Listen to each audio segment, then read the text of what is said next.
Welcome everyone. Thank you all for joining our webinar today. We're really excited to get things underway here with the Ready to Play Playbook version 1.2, getting momentum towards re-entry. My name is Garrett Wong. I'm the Member Services Manager here with the Green Sports Alliance. And on behalf of the entire Alliance team, want to thank you all for joining us today. And we hope you're staying safe and healthy. Our team's excited to bring our network together for our first webinar of the year.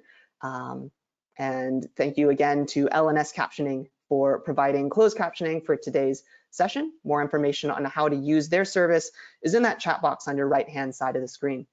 So you should be seeing our videos and our slide deck up on your screen. We are getting Daryl tuned in here in just a little bit, so hoping to get him in by the time we loop over to his end of the conversation. And if you have any questions, feel free to submit those live into the chat box on the right-hand side of your screen. So we will be making the webinar recording available following today's session on the GSA YouTube page. Several of our recent webinars have been uploaded to the YouTube page already, so feel free to take a look at some of the other topics as they interest you. And for GSA members, both collegiate and sport, and also from our corporate members network, we have an archive of older videos from previous years that you can access. Feel free to email our info@gsa.org email to gain more information on that. Want to thank our elite sponsors for today's webinar and the Ready to Play Playbook version 1.2, International Well Building Institute and Lighthouse. We appreciate your leadership and expertise across our GSA resources for the benefit of our membership. And thank you for being a part of this green sports movement that we're creating here across the Green Sports Alliance. So as I mentioned, we will have some time for some Q&A at the end of the presentation, but feel free to send them in live through the questions box. We'll do our best to get through all of them as we can. Without further ado, I'd like to introduce all three of our panelists for today's webinar, and then I'll pass it off to John to get through his presentation.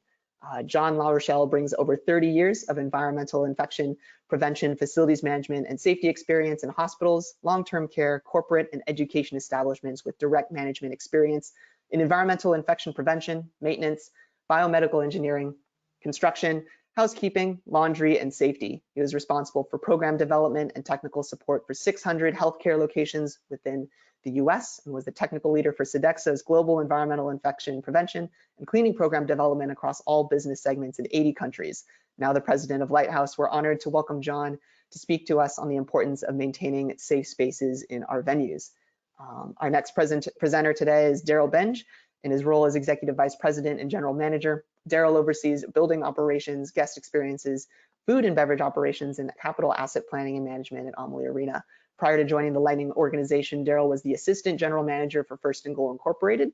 Here he managed the maintenance engineering, capital projects, fields, conversions, and technical operations for then CenturyLink Field and Event Center and the Virginia Mason Athletic Center.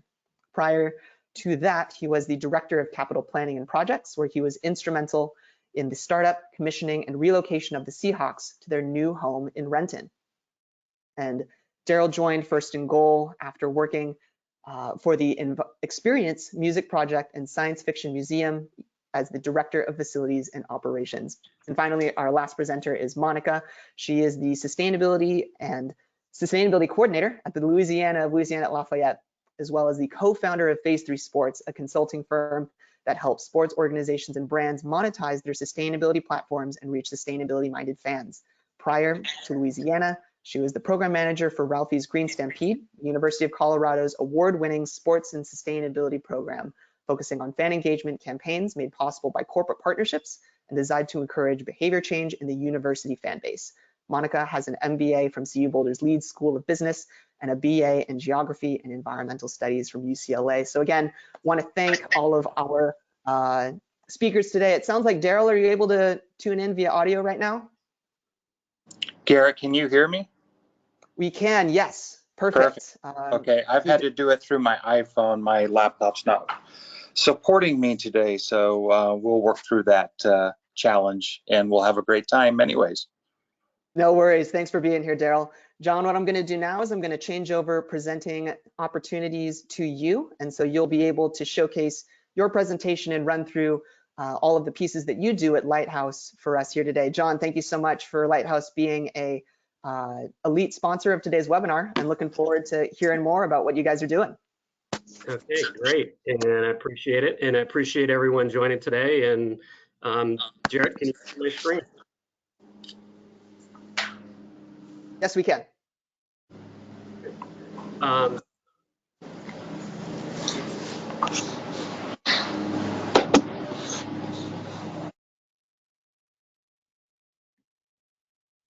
John, you should be all set and ready to go now. Yeah.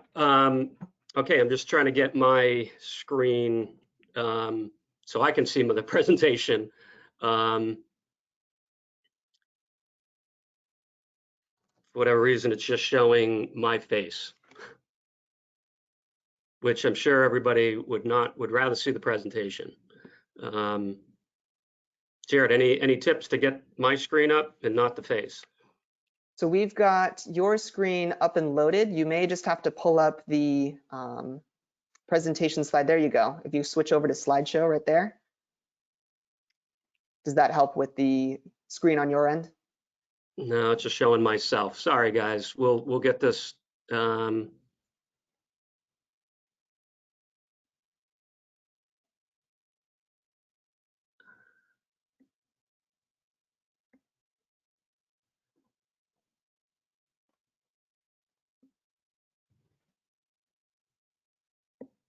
Okay, so again, apologize, guys. Sometimes with the audio, it's can be challenging. Again, my name is John LaRochelle. I've come to you as with about 35 years experience in facilities management and infection prevention. But I started my career as a housekeeper.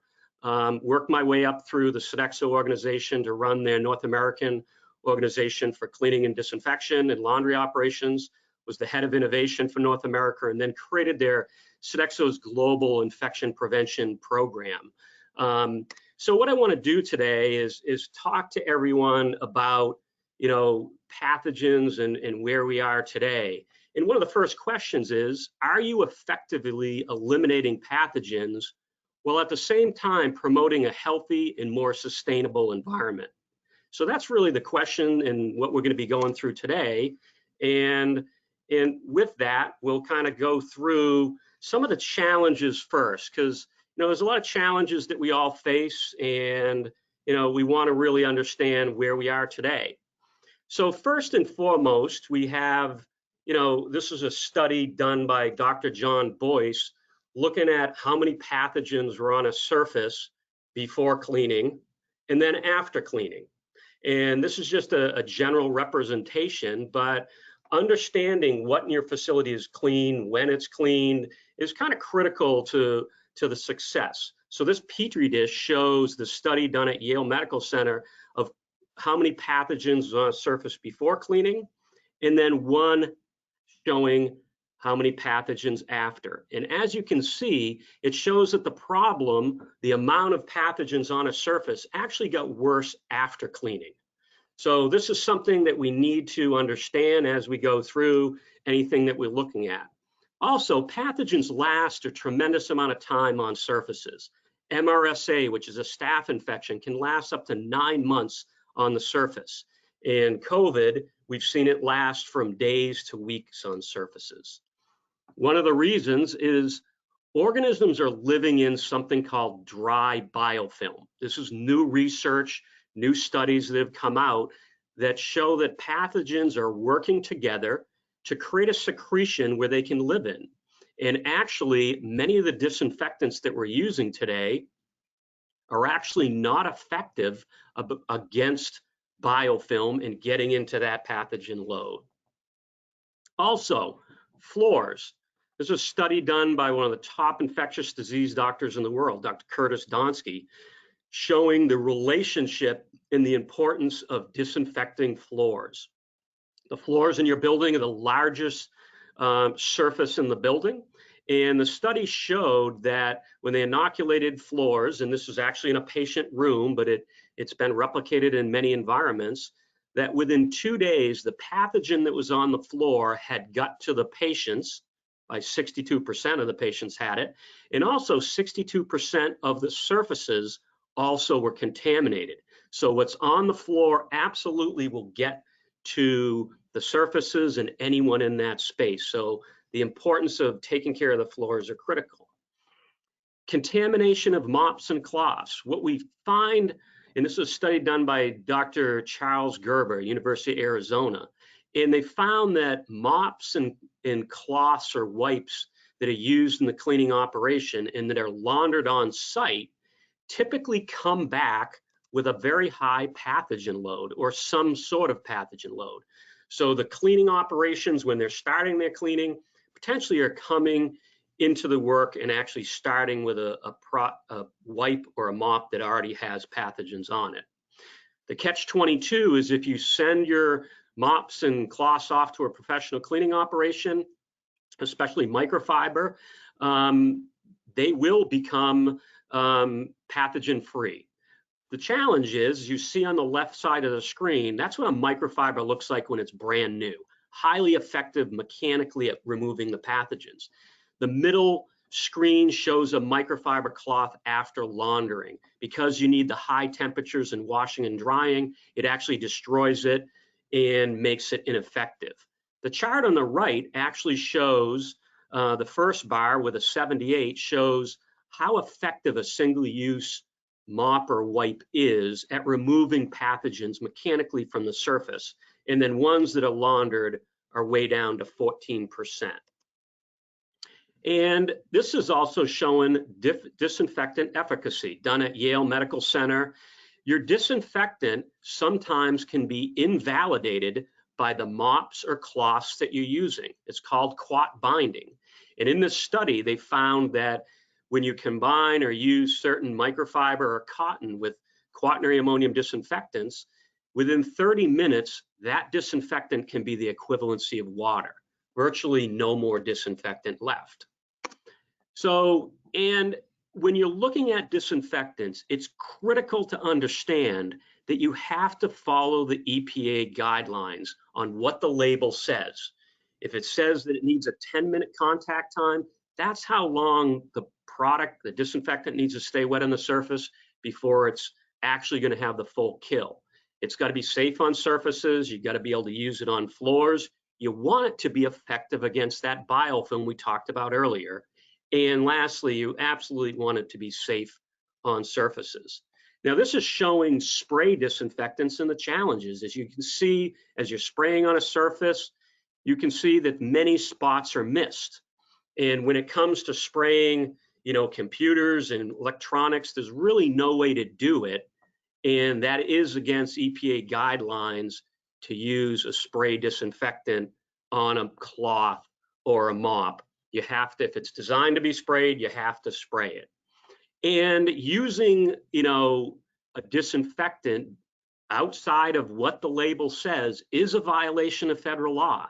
And this is important to understand because we live in a very, litigious world where negligence and, if someone comes, if you're using a product incorrectly and someone is an outbreak, whether it be COVID, whether it be MRSA or anything else, there can be legal liability. So it's important to understand that. And certainly with the Lawrence Tynes situation, he acquired MRSA, will not play, ended his football career.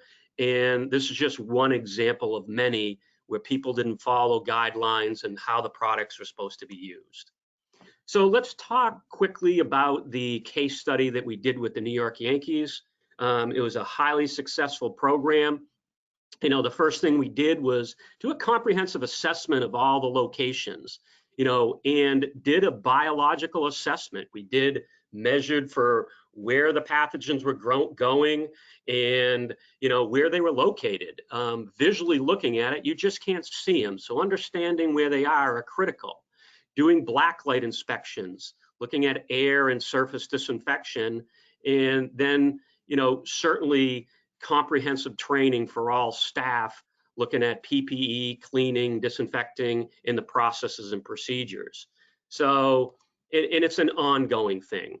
So the program involved the use of single-use mops and wipes, again, to eliminate that point of failure, eliminating the laundering process, and eliminating the use of harsh chemicals in water and sewage related to that laundering process. Single-use disinfectant wipes. We brought in a sporicidal disinfectant, highly effective against COVID, much better than in less damaging to people and surfaces than bleach. And, certainly using the single-use wipes eliminated a lot of those failure points. We put in an air purification system that helped 24/7 with the airborne and surface contamination that helped in many ways, has been shown to reduce by 99% various pathogens, molds, and odors. And then lastly, biological testing, that baseline and continuous process. And these are the actual results that we came through. In a full season in their facilities, they're going to see approximately 800,000 gallons of water that will be saved through not having to launder. About over 760,000 less wastewater. So you're eliminating all the dyes. When you launder microfiber, all that microfiber plastic gets into the water streams, and then all the chemicals. We eliminated hundreds of gallons of chemicals used in that process. We'll save 5.6 million annual watts of energy, 80% less fresh water used through the mopping process, and 80% less of the chemicals. So biological results were dramatically better, and we continue to evaluate them. It's constant, never-ending process of evaluating where the opportunities are. And finally, the quote from Doug Behar from the Yankees, commenting on how we really worked as a team for this process. So that's the real quick presentation. I'll turn it back over to Jared. Perfect. Thanks for that, John.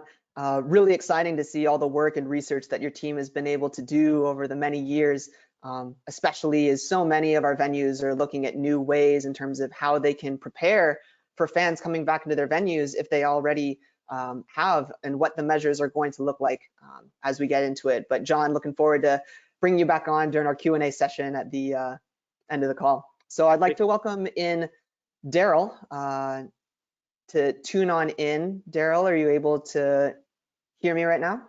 I can hear you, Garrett. Can you hear me? That's most important. Perfect. Yes. Okay. So I'm technologically challenged today. Apparently WebEx and I are not getting along, so I'm working through some other technology to figure this all out. So no worries. Daryl, would love to hear a little bit more on what you guys are doing down in Tampa Bay, obviously, since the riding that high of your 2020 Stanley Cup win, as we can see on the screen right now. Really excited to hear more about how you guys are preparing for this season, especially as now that you're not to give too much away, but hosting some visitors from up north in your facility. Would love to hear what those measures have looked like, what the team's been discussing, and just what's happening down in Tampa. Well, thank you so much, Garrett, and I apologize for my shameless plug here of our Lightning team on the ice for the Stanley Cup Championship. But during these COVID times, we've got to take every opportunity we can to acknowledge our successes and amplify them as much as possible. I also want to thank quickly John and Monica for being on this as well. I think you're going to learn a lot from each of them. John's presentation was great, and I know Monica's will be as well. So, for us here in Tampa, the idea today was just to walk you through briefly kind of our reasoning, why we went through, what we did to get prepared to allow fans back in our building, why we chose to do a dual certification with Well Health and Safety, as well as ISSA's GBAC Star certification, and just kind of provide some insight how we got to where we are, that we're having fans back in the building, as well as, quite frankly, we were very fortunate to learn in November and December that the Toronto Raptors needed a new home, and they were able to relocate to Tampa, and we were able to find ways to make that work for them. So as everybody on this call realizes, last March in 2020, The world, really had to start to deal significantly with the COVID situation. And so our hockey season, paused, our event season for concerts and family shows paused, and we had to reevaluate. And quite frankly, we sat on our hands a little bit trying to understand, where the next, how we were going to move forward, what the future looked like. And we had no certain answers. Everybody was kind of pulling at different pieces. And so frankly, we started to just reach out to other organizations and within the state of Florida, the Miami Dolphins, moved forward with saying, hey, we're not going to sit around. We're going to build a reentry plan, and we're going to publish this, and we're going to start to figure out how we allow fans back in our building. And so we analyzed that. We met with them. We talked with them.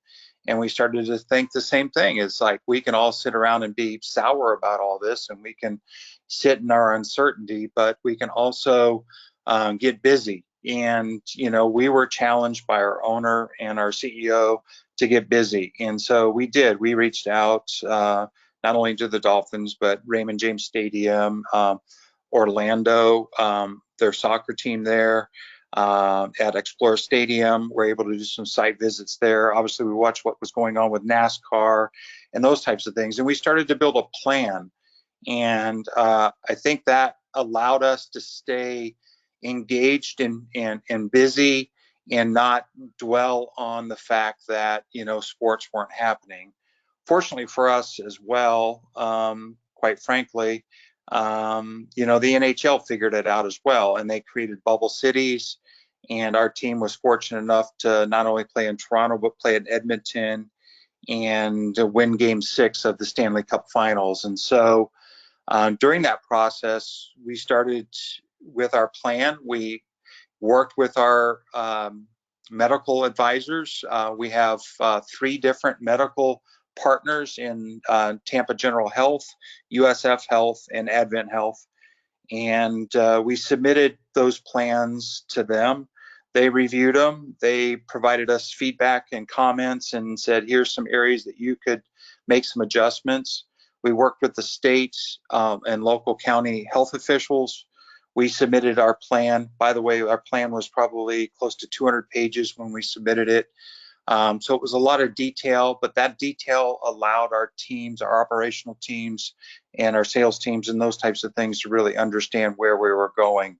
And through that planning process, we also evaluated what was happening around us with accreditation and certification.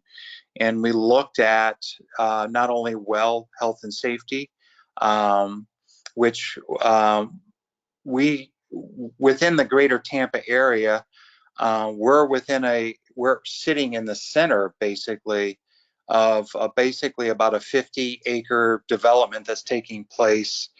And the district itself, the Water Street district that's being developed around us, more than 5 million square feet, is going to be the first well certified district. And so we reached out to the well group. We started to understand what the well and health and safety certification meant, and felt that that was a good alignment with what was happening around us, that we're going to have this well district. We've got this new well health and safety certification that's coming online. It's evidence-based. It has over 500 advisors that are advising on it, and it's an opportunity for us to show the public that we're going through the right processes we need to open our building back up. And we started going through that and had watch parties, and were able to learn from those watch parties. We had reached out to our partners at American Airlines Center in Dallas with the Dallas Stars, who are having watch parties as well. We were sharing information. We were sharing information across the Miami Dolphins and Orlando and Jacksonville and others, and at the end of the day, we just continued to refine our plan to where we felt it was in a good place. We also chose to move forward with certification with the International Sanitary Supply Association's GBAC Star. And that was really because these are all new certifications, newer certifications that we have to perpetuate out to the public and the community to get them comfortable with what we're doing. And so within our own local community in Florida, several venues like Amway Center, Raymond James Stadium, Tampa Convention Center, we're all going for the GBAC Star certification. So as part of this process, we decided to go ahead and just do a dual certification and find a way to try and work with our facility service team, our operations group, and that type of thing to refine our processes, document those processes, and go through the accreditation and certification process that allowed us to show that we're doing the things right, that we're following the CDC guidelines, we're following the World Health Organization's expectations and those types of things, as well as these third-party certification tools. And so that's really helped us kind of get to that kind of next nexus of being able to perpetuate that out to our customers, that then once the Toronto Raptors decided to come to Tampa, having the plans, having our third-party vendors and our medical community go through that process of looking at our plans, seeing that we have these accreditation certifications, and then following up and having inspections done by the health department here in Hillsborough County in Tampa, provided a lot of genuine, what's the word I'm looking for, assurance that we were doing what we were walking the walk, we were doing what we said we would do. And so providing at the end of the day a healthy environment for fans to return at limited capacity. Obviously we have a 23 to 25% manifest, building manifest, but doing it in a way that people felt comfortable and could be assured that we had the right cleaning and sanitization process, as well as the entry processes and the social distancing processes and those types of things, to make sure that they could come and they can enjoy a sporting venue and have a good time and be safe and secure in doing so. So Garrett, I think I've probably talked more than long enough, but I'm happy to answer questions as we get to the end here. So. No, this is great, Daryl. I think for the team here, it's just seeing this comprehensive approach you all have taken down in Tampa, as many of our members have. You mentioned, the team in Miami, the team in Dallas, so many of these folks that are, we're all collectively learning from folks like John and across the industry of what we need to do across this space. And especially as you guys are taking these precautions in a proper manner, allowing to go through this dual certification process and showcasing to your fans and your team that, you're upholding these standards to the highest level. Is really exciting work, and excited to see how this all kind of boils down back into what we do here at the Green Sports Alliance in this conversation with Monica. Monica, I would love to pull you in right now as we kind of dive into some of the work that you're doing down at the University of Louisiana at Lafayette. And honestly, as we start looking at, all of these COVID protocols of what Daryl's mentioned, it was in preparation for getting the team back from the bubble format up in Canada to welcome the Raptors in. So now he's got 2 seasons going on, but you've been through a season already last fall. Would love to hear a little bit more on what that was like, what that transition was, and how this is all affecting your department and your zero waste campaigns. Yeah, thanks, Garrett, and everyone for being here. Garrett, you set that up well. So I'm going to go through a little of just what we experienced last season. What happened because we were on the move and didn't have as much planning available. So I'm going to talk a little bit about our zero waste program at Cajun Field. First, it's important to know what we were working with pre-COVID. Garrett, if you could go to the next slide. The Raging Cajuns are a D1 team in the Sun Belt Conference. We run a zero waste program at Cajun Field. We'd gotten up to diverting about 70% of our stadium waste from landfill, next slide, through different recovery methods. This success, next slide please, is built very much on hands-on support for contamination correction, as well as a in-house run composting pilot, because composting on the scale we need is not available in our area. We actually do it in-house on our research farm, but so that takes university resources to handle, and then any contamination that happens, we're personally responsible for and have to deal with all the way through. So it's important to know that this was what our program was based on. And we also had a 2-bin concourse system. So compost and recycling, there were landfill bins in the restrooms, but this was able to happen, and I stand by this as best practice because of highly curated materials. Next slide, please. This is what the materials in our stadium looked like pre-COVID. So as you can see, pretty much everything that was served through concessions, and this was from a great partnership with our concessionaire, is either recyclable or compostable. We're trying to phase out these recyclable cups for any recycling nerds on here, or these cups, which aren't necessarily recyclable any longer, but at one time they were. So we had highly curated materials where anything served to a fan would have a home in the recycling or compost bin. In COVID, so next 2 slides, Garrett, we were allowed to open up with 25% capacity. Our first game was September 27th, and that was after, as y'all can probably recall, back to a summer of will they, won't they of college football. The Sun Belt Conference had come out and said that they would do whatever the SEC did, and so that is, we opened up with 25% capacity, which actually max capacity ended up being less than 25% because of the social distancing requirements and the size of our stadium. But so with fans coming in, there were also a whole bunch of different guidelines. We weren't totally sure. The regulations kept changing, but what it ended up being is that all beverages had to have lids on them. All food, our concessionaire was told by athletics that out of extreme caution, all food had to be prepackaged. So as you can imagine, that was a nightmare for me and the zero waste team, in that all of our work curating materials sort of went out the window. We originally took away all the concourse stands. So we have the main concession stands and then the booths on the concourses. Those were taken away for the first couple of games, but they ended up putting those back because, as you can imagine, it then created bottlenecks and lines at the main concession stand.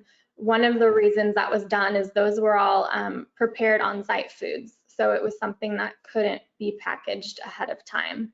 And then we started the season with no alcohol, but then the governor, after a couple weeks of games throughout the state, allowed alcohol sales to happen within stadiums again, but they took away draft beer and only served canned beer instead.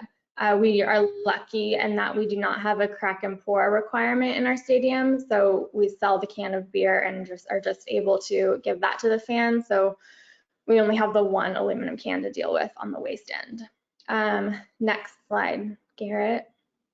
So because of all of these additional materials, we had to add a landfill bin to our zero waste stations. And as you can, well, from this photo, we didn't have the resources to purchase additional bins to add that landfill. So we had to repurpose compost bins by just relabeling the lids and turning around the bottoms. So that also decreased the number of waste stations on our concourse, which was, that wasn't a problem because of the lower capacity, but we did have that additional landfill bin and much more landfill bound material. So next slide. Honestly, by the end of the season, we ended up taking away the compost bin. So this is not good news. Taking away the compost bin because contamination was such a problem.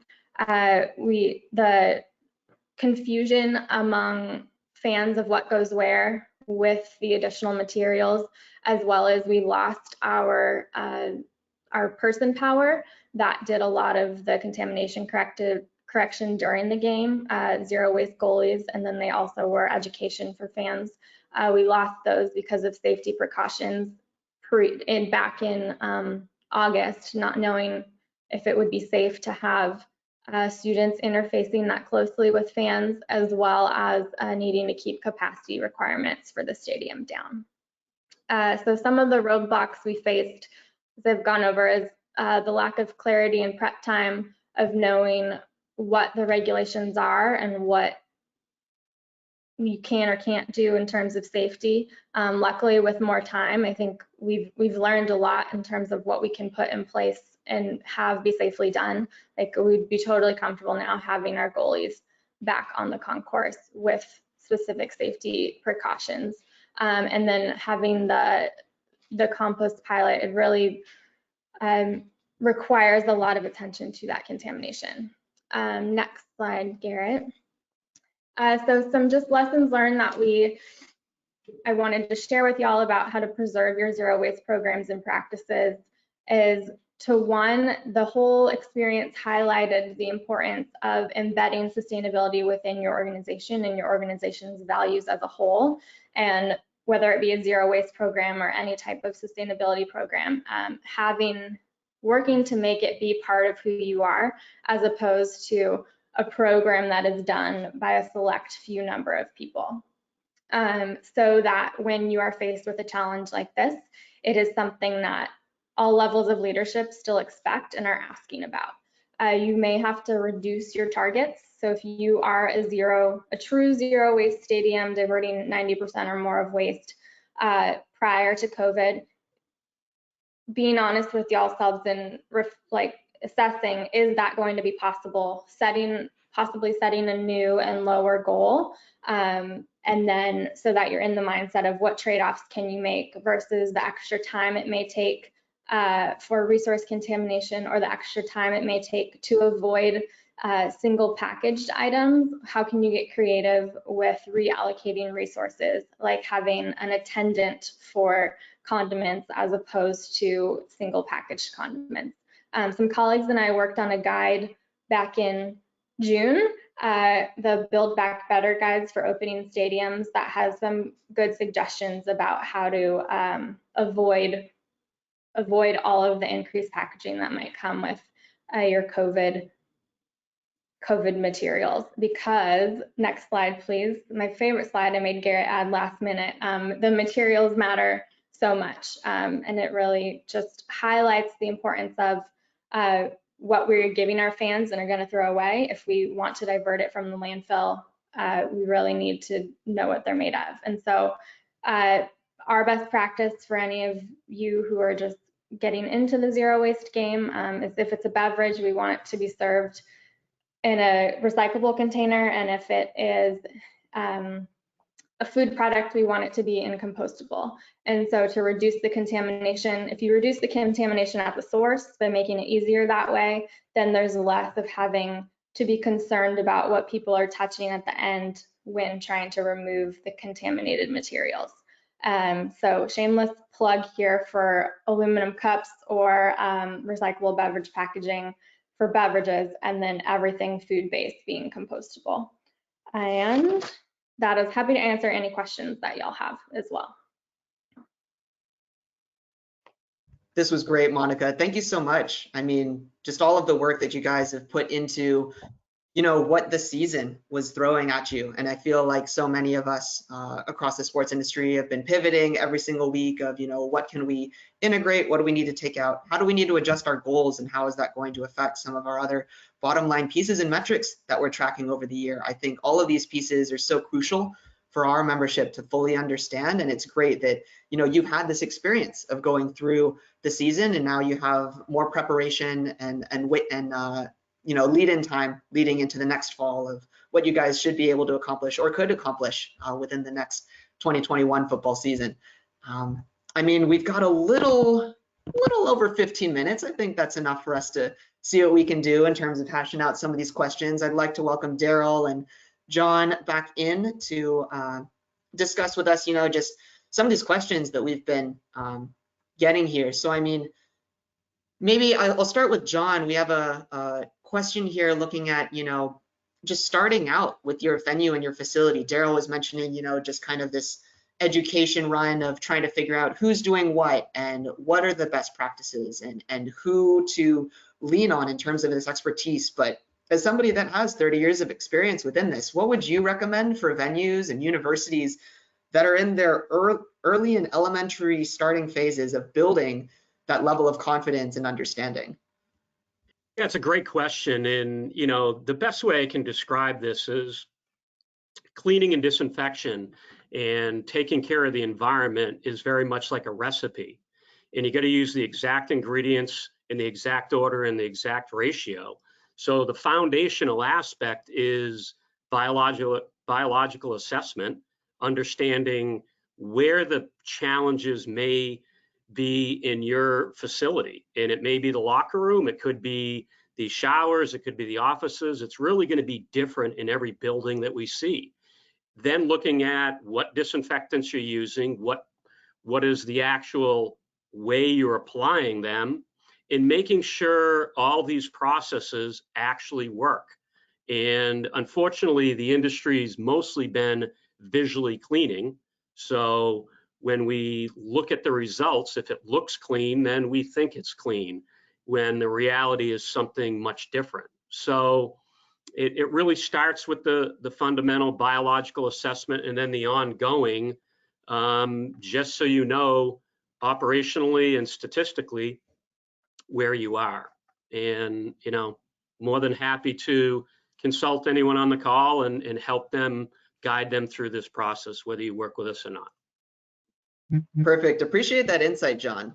We've got another question here specifically for Daryl, and this is in regards to you guys going through that dual certification process. I mean, as your team was going through, you mentioned, you know, leaning on what some of the other buildings were doing in Miami, what the district and the county is looking at for the well certification. But as you were going through that, I mean, many of our members are doing this as well and trying to figure out, were there any surprises or key takeaways from those procedures that you'd like to recommend or maybe point out for some of our members that are either in the process right now themselves going through certification or potentially planning on doing it down the road? No, I appreciate that, Garrett. It's a really good question. There's no perfect science to this, so anybody that's going through this thinks that there's the exact way to do it. Every venue, every operation, every local government, every state government is they have kind of their own thing, right? They have their own requirements, their own understanding.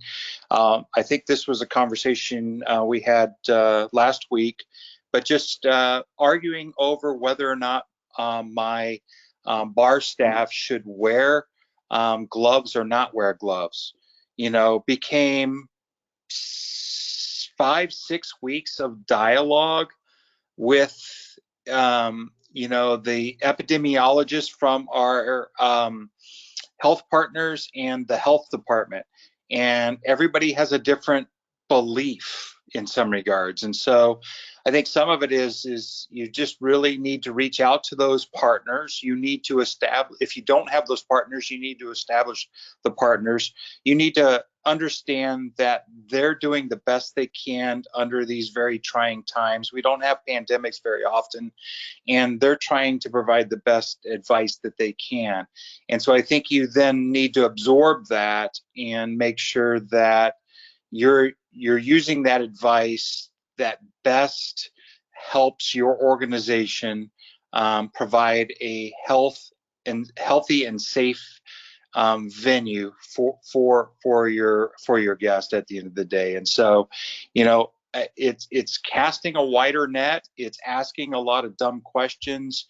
It's asking for everybody's opinion and then trying to aggregate it into something that you feel comfortable that you're making the best decision kind of moving forward. So. No, I appreciate that, Daryl. I mean, as so many of us are just trying to learn and grow alongside one another, it's trying to figure out, you know, what are the best practices for us as all of our venues, as we've seen. And as John mentioned, we're all different. And so trying to make sure that our solution is the best solution for us is going to be kind of the best case scenario for everyone here. But I'll always, you know, learning from each other and figuring out what their other best practices are at other venues, because they may or may not pertain to your own facility as well. Monica, I've got a question for you. And before I get into that, I appreciate everyone's questions that are coming in through the chat box. I'm trying to consolidate as many of them so we can cover as many topics as we can. But I've got one for you, Monica, and it's similar on this recommendation conversation, but more so on your, sustainability and zero waste goals for your team. Were you looking at other solutions or other examples from colleges or stadiums across the space? And if so, or if not, what were some of the solutions that you guys tried to throw in there to combat some of these pieces? You mentioned trying to introduce the landfill bin with the compost bin, but that may have caused some confusion on the contamination side. Were there any other examples or solutions you were seeing from other universities or even football stadiums that were ongoing last fall?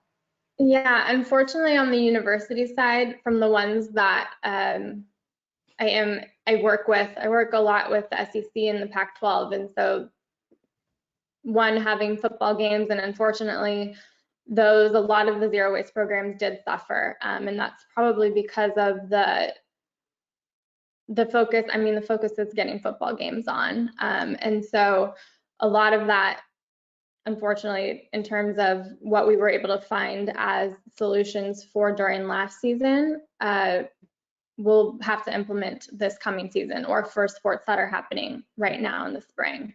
But looking at a lot of really just the best practices for contamination prevention in the first place. So like we'll look into for our stadium, finding the ability to replace the lids on our recycling bins so that the holes for the materials are smaller, so that it's not just about looking at what's in the bin and what's on the signage, but sort of that matching of, oh, it's a circle because it's a beverage container, it goes in the smaller circle, as opposed to the open mouth lid. Some stadiums, I know they encourage fans actually to leave their materials in the stands. That's reverse of how we like to do it at our stadium, but that works for some, so that then it's more reliant on the people who are trained to know what goes where when they're picking up from the stadium. And then I just want to emphasize what Daryl said of pandemics don't happen very often. So that being, thank God, is what my reaction was right there. And some colleagues of mine actually had to talk me down from the ledge of like, oh no, the single packaged everything. And I'm like, Monica, it's just for one season. It'll be okay. Make sure you keep your processes going. And we learned a lot actually about, so in order to prevent the contamination, whatever you end up with, just about the importance of, and what I'm happy we'll take forward moving forward, is the protection, honestly, of our staff who is working. I've sorted through more, like a lot of trash in my day, and in wearing gloves, honestly, for me, it was always about keeping my hands dry and clean feeling, more so than protecting me from what I'm touching. But now we're all much more aware of that, and that's something that's not going to go away, and I think really important that we keep in mind moving forward as well. No, that's fantastic, Monica. And I think that especially that perspective of, continuing this work that you guys have built up, especially as you touched down in Louisiana. I mean, you were off and running with the zero waste program, building it up from the bottom up, and to see the progress now kind of dip a little bit. I think the positive trajectory is just on the horizon for us. John, I've got a question. Oh, go ahead, Monica. Really quickly, of the importance of then making the options available in terms of packaging. And so what everyone in our community here can do to lean on the manufacturers to create solutions, help us create solutions when we're in situations like this. Absolutely. John, I've got a question. This was kind of a bulk question that was submitted through our attendees listening in right now. So as you are going through and helping the Yankees through this process of being able to come in, educate them, and allow them to utilize all of your services and products, and then show that water and energy usage on the back end, are there any plans to engage fans and to showcase and broadcast some of those findings to the public? And for you and your team, is that something that you feel is important for the staff, for the fans, or is that something that you think could be on the horizon? Yeah, I think what's important, and we have a great relationship with the New York Yankees and their organization, and I know they're doing things to constantly promote that they're good stewards to the environment. And I think that's what we all have to step back and look at is, it's it's a little bit of a challenge when you look at, okay, single use versus reusable. How do we truly make the best environmental impact? So as we pass on to our children and our children's children, a safe and healthy environment, it's really important to understand all the pictures. So when we work with the Yankees organization, as you looked at the total impact on the carbon footprint that we emit, reducing that water, that precious commodity. There's a lot of states that have water bans, and fresh water is a commodity that's very valuable. So reducing that is critical. Not, as you launder things, you may think throwing a small thin microfiber away is after use is bad, but when you consider the laundering and what you're doing to our water streams with the microplastics, the dyes, and then you still throw it away. And those are all the things, and then the energy used to and the washers and dryers, and maybe you're trucking it to a facility and trucking it back to a professional laundry. So I think it's looking at those, and I think we need to do better as all together. And that's why we're so happy to be part of the Green Sports Alliance, is educating people of what is the best option and dealing with these harmful pathogens. COVID is here today, but globally, I travel the world, we look at this, there are a lot of organisms, and whether it's norovirus, cold, flu, and the next generation, the next pandemic will be here. But and certainly the Lawrence Tyne thing with MRSA, we have to keep our facilities safest for our fans, our players, and our staff in the most environmentally friendly way. So yeah, we'll be looking at that and working with the Yankees, and hopefully, everyone on this call, to really help educate and get to that end goal of cleaning, disinfecting in the most environmentally friendly way. No, absolutely, John. It was something Monica mentioned in her presentation, actually, was just the trade-offs of what you're able to do now and what that's going to mean for the longevity of your program. And I think you speak to it very eloquently, that, as you have these energy and water savings versus some of these single-use pieces, for the intents and purposes right now, the major priority being to re-enter into our facilities, and that being the purpose of us at the Green Sports Alliance, launching the Ready to Play Playbook and bringing together our group of working group and folks and the sponsors that we did. It's being able to collectively move forward in the best way possible, and making sure that along the way we don't forget those sustainability core values, to make sure that we can keep that emphasis here. I know we've only got a couple of minutes left, but I want to try to squeeze in maybe 2 more questions for us. One of them, this is for everybody, but I kind of want to start with Daryl on this one. In regards to some of your sustainability work down in Tampa, has that absence of fans this past year, allowed you to make any adjustments to your facility upon your return?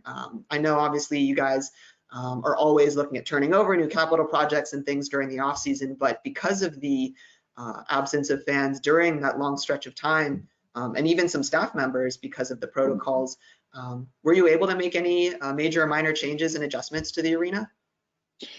Well, it's a great question. At the end of the day, having less people in the facility has less usage, and so our recycle rates and our waste going to the landfill are down dramatically. Our energy usage down dramatically. Water usage down dramatically, and those types of things. And so we haven't specifically. We've been so focused on trying to find ways, many of these sporting, collegiate or professional organizations are unfortunately bleeding money right now, ourselves included, even though we've won this fabulous Stanley Cup. It's in the shadows of COVID-19 and not really being able to capitalize on it, that we're trying to find ways to just get the fans back in the building, do it in a very safe and healthy way, so that we can start to get some financial solvency back, basically. That's honestly been our focus. Having said that, we're not throwing away our policies and procedures around recycling and minimizing use of single-use products and those types of things. But we're also struggling with newer expectations and mandates that, I can't do a buffet anymore. I have to serve everybody, and I have to put it in a package so that it's safe when they take it. And so is that in a compostable package? Yes, but it's still, using more material for that person instead of something that I could have run through the dishwasher. So, it's a balancing act at this point in time. And so it's tough, but we're trying our hardest to as Monica said, this is a pandemic. We've got to do what's best to provide a safe and secure environment for our fans first.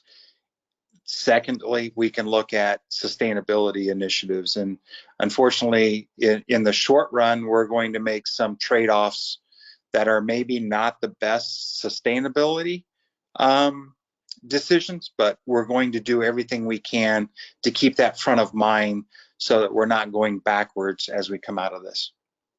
Yeah, I appreciate that perspective, Daryl. I mean, Monica, for your team, have you been able, with that absence of fans, at least in a minimized capacity, and even students on campus, what are you guys preparing for within the next fall, and how are you kind of looking at this next season to really ramp things up for the sustainability program? Yeah, we're preparing. I think the biggest part is being able to have our student teams back. So realizing that our program did, we already knew it would, but seeing the effects of losing the student effort, not only from the effectiveness for diversion, but also just engagement with the fans. Having 15 or more students roaming around the stadium throughout the game with t-shirts that say zero waste and have a big Louisiana and recycling sign on the back, like that, even if they're not always one-on-one engaging with fans, that does make a statement. So we're preparing for how to ensure that we're able to have that support during next season, and then also how to safely have it, whether that be from training and also providing the right PPE material for them. No, that's awesome, Monica.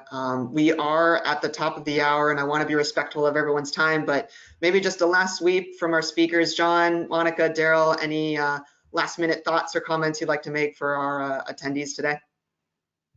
That's a lot of great things going on, and this is a challenging time for everyone. And I think it's, you have a great team of people here with Green Sports Alliance, and just reach out if you have any questions, if you need any help and any advice, because you get a lot of people with a lot of experience that can help. Daryl, anything? Yeah, I was just going to say, I would concur exactly with John. Is again, there's no perfect roadmap today, and likely, COVID will hopefully be behind us in 6-8 months, and we'll move on to the next level, right? So there probably will never be a perfect roadmap, and so just reach out to your colleagues and friends and ask the questions and see what they're doing, and ask us. You can only get better by just having the conversation and trying to figure out what's right for your organization and in your business and how you're operating your facilities. Appreciate that, Daryl. Monica?